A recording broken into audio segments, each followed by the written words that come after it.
I know the Christian Council is a very influential body in Ghana.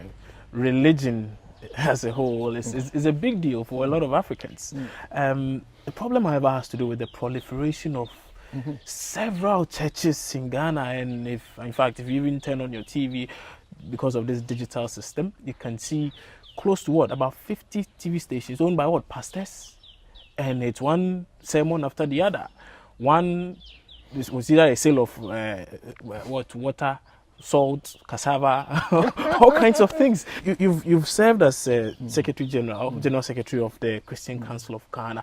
This obviously should be worrying to you, because honestly, sometimes I watch some of the things and I hear some of the things and I'm appalled by the kind of things that I hear. And the most worrying part of all of this, at least for me, is the several people who sit in these churches and consume such information. Is that not a problem for you? We need an independent body to respond to the abuses in our system. As at now, there are churches in Accra that will not allow members to go to school, children to go to school. Today, in the name of God.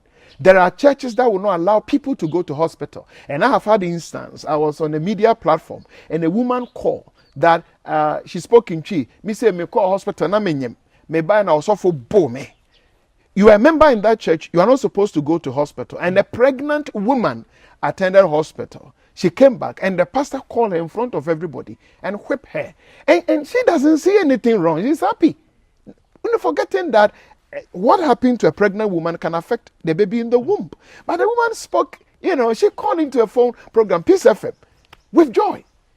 I have a pastor in the name of Akwanchere prophecy that God has given him lotto numbers. And he needs 200 people that he's going to give the lotto numbers. And each one must pay him 50 Ghana cedis. So quickly 200 people line up.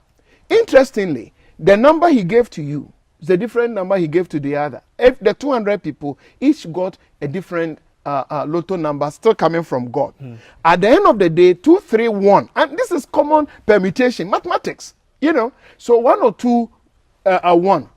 I have had a woman who said that he had paid that 50 cedis 5 times. And she still hasn't won. Yes. And the 6th time he went to... Not her time.